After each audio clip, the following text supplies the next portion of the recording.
Hi అండి, welcome back to our channel Brinda double like.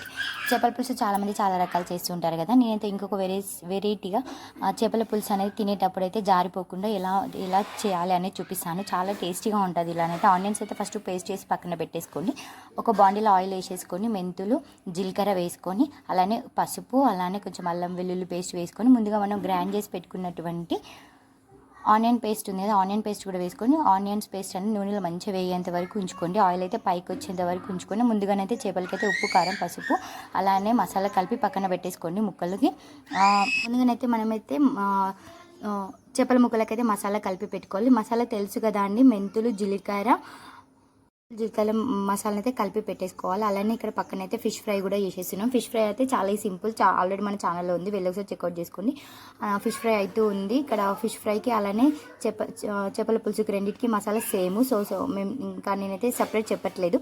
So ఇంకా మనం ఏంటి అని అంటే చేపల పులుసు డిఫరెంట్ అని చెప్పాను కాబట్టి చేపల పులుసు గురించి ఎక్స్ప్లెయిన్ చేస్తున్నాను. సో ఇట్లా ఆయిల్ అయితే మీదకి వచ్చిన తర్వాత మనం ముందుగా మసాలా కలిపి పెట్టుకున్నటువంటి ముక్కలను అయితే ఇందులోనైతే ఈ ఆనియన్ పేస్ట్లోనైతే వేసేసుకోండి. ముందుగా ఇలా ముక్కలు వేసుకోవడం వల్ల జిగురు అనేది ఉండదు, ముక్కలకి ఉప్పు కారం అనేది కరెక్ట్గా పడుతుంది. అలానే ఈ ఆనియన్ పేస్ట్ అనేది కరెక్ట్గా పట్టి మనకు తినేటప్పుడు అయితే జిగురు రాకుండా వేళ్ళ నుంచి జారిపోకుండా గ్రేవీ అయితే చాలా బాగుంటుంది.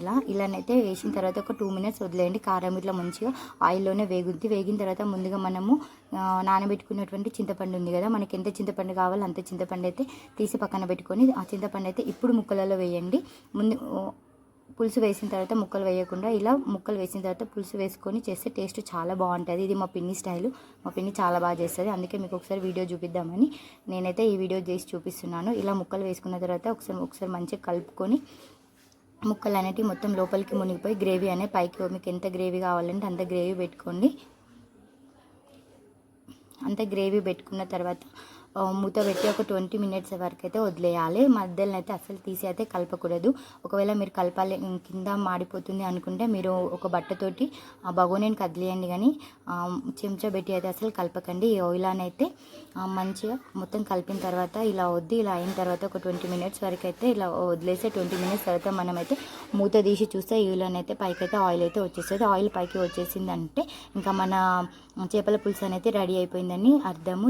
టేస్ట్ అయితే చాలా బాగుంటుంది. మీరు కూడా ఒకసారి ట్రై చేసి ఎలా ఉందని ఒకసారి ట్రై చేయండి. ఆనియన్స్ పేస్ట్ ఆయిల్లో వేసి ఇలా ట్రై చేయండి ఒకసారి, టేస్ట్ చాలా బాగుంటుంది. అలానే ఫైనల్గా అయితే మన ఫిష్ ఫ్రై కూడా అయిపోయింది. నా వీడియో కనుక మీకు నచ్చినట్లయితే లైక్ చేయండి, షేర్ చేయండి.